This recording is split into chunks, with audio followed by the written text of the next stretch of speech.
So in effect, that level, E.S. Bersamin, Secretary Nina Pangandaman, Undersecretary Olayvar, Undersecretary Adrian Bersamin, who is the ES's son, it appears based on Senator... Son, he is the ESS grandnephew. All right, my apologies, grandnephew.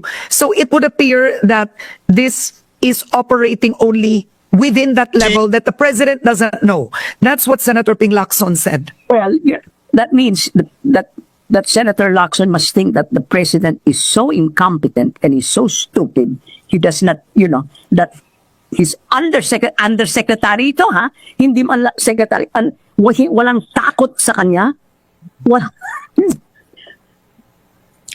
Nagigets ninyo? Ang ganda nun eh.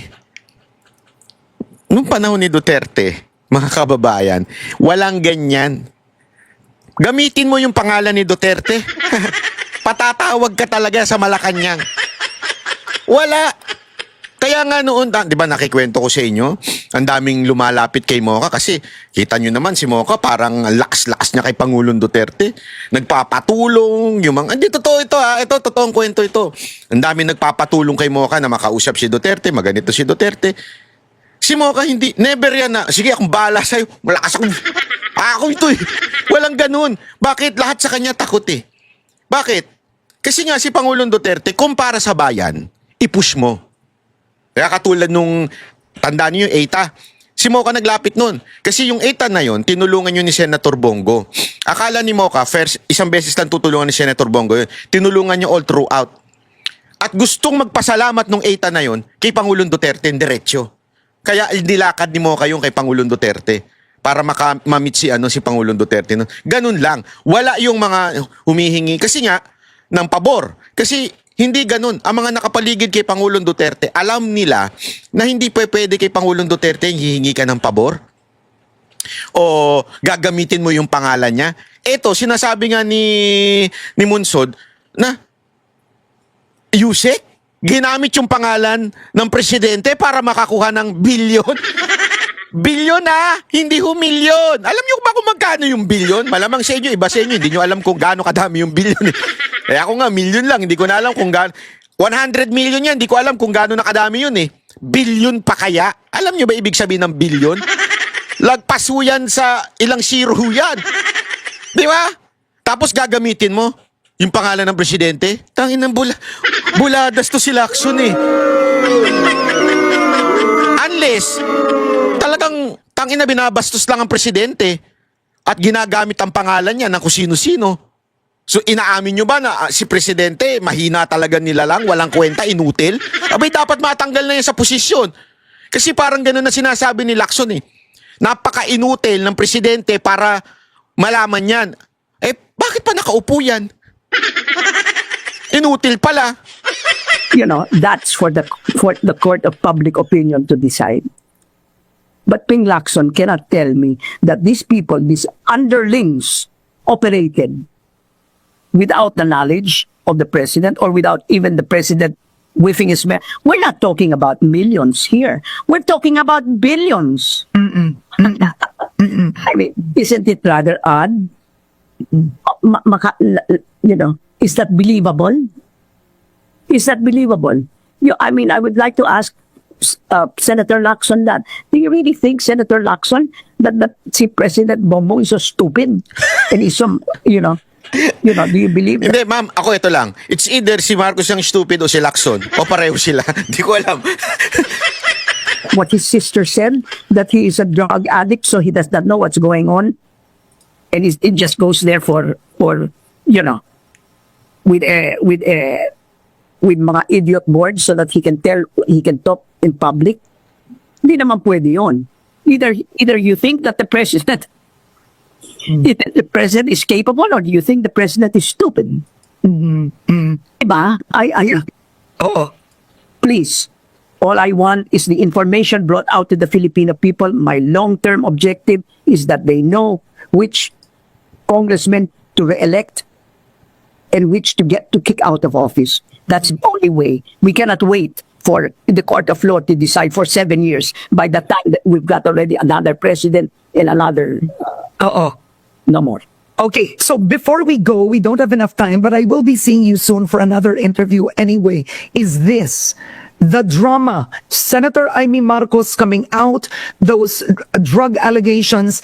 You know, Karen, you know, I know, the whole, society knows that there has always been drug addiction, statements made against Bongbong and his wife.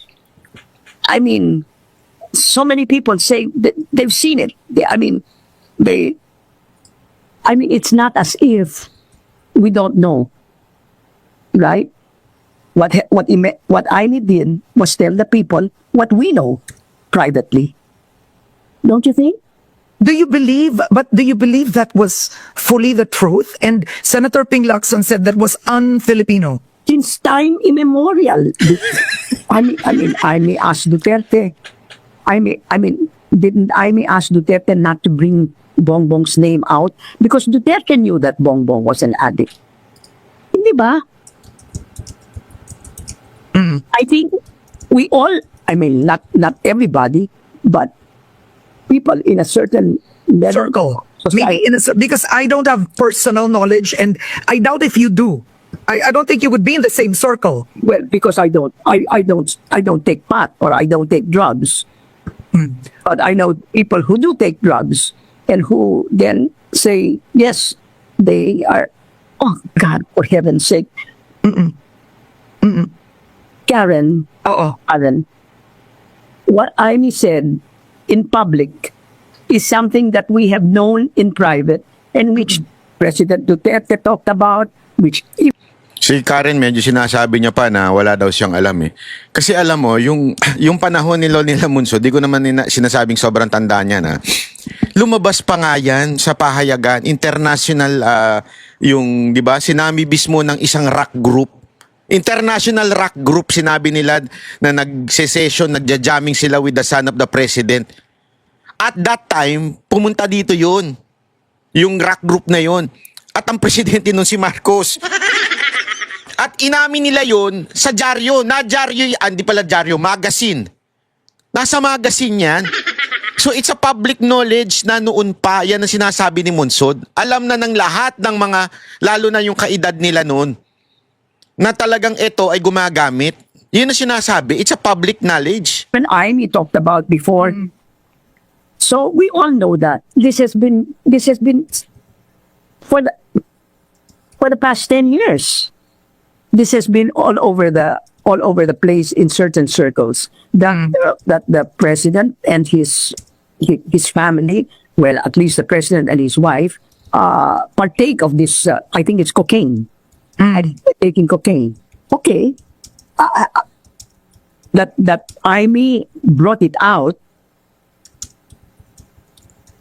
I mean, if But does this help? I mean, does this help the economy? Does it? Because with these allegations, the president was elected anyway, right? And Malacanang has said it has been proven. no public charges. That's why that's why Amy went. I think Amy went to Duterte and said, "Please don't include his name or something." In other words, Amy was complicit in electing her brother, who she knew was taking drugs. I don't know whether he's an addict or not, but he's been taking drugs. Maybe he takes drugs for what do you call that? Yung taking drugs for entertainment or whatever. Yung not serious. I don't know how serious an addict he is, but definitely he is more an addict than Laila de Lima ever was. Laila de Lima never took a single bit of drugs, and she was considered a drug queen. Diba? Oh, I think to close. Ito. Ipapakita ko lang ho sa inyo. Ito yung report sa isang The Cordilleran. Ito. Lumabas ito eh. Sa news noon. Ipapakita ko lang po sa inyo. Hindi po ako nag-report nito para lamang po sa kaalaman ninyo. Gusto ko lang ipakita para baka sabihin ninyo niloloko ko kayo eh. Alam mo naman tayo, laging may ebidensya. Hindi katulad ni Claire Castro. Di ba? So, tomate. Ito.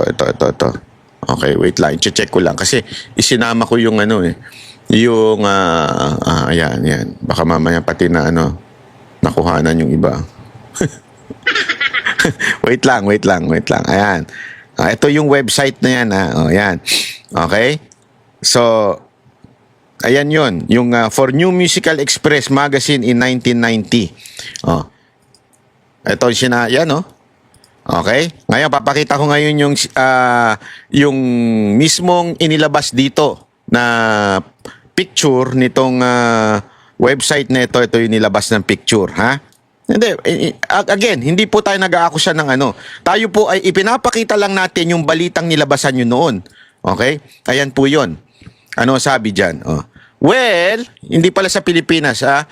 Sabi dito, well, I remember when we had this homecoming tour in England, sometimes in 78 or 79, there was this young kid who is the son of a president of the Philippines. Hang around with us for 2 months. Riding with our tour bus and plane, staying hotels, acting like a roadie.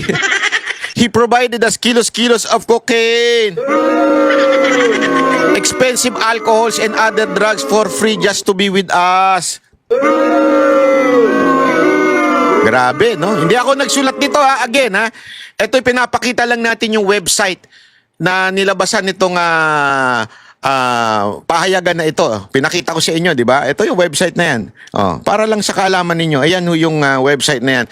thecordilleran.sun.com. Okay? So, ibig sabihin po, sabi nga ni Ma'am Munsod, hindi na po ito tago. Ito'y public knowledge na. Is because we don't have enough time, we're actually over time, is this family fighting, the investigations, all of this. How does this affect the economy? And I'll be honest, his own administration. Let all the truth come out. Truth never hurt anybody, truth never hurt a country.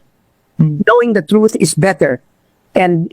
But at this point, President Marcos is our president. All right? I don't want him impeached.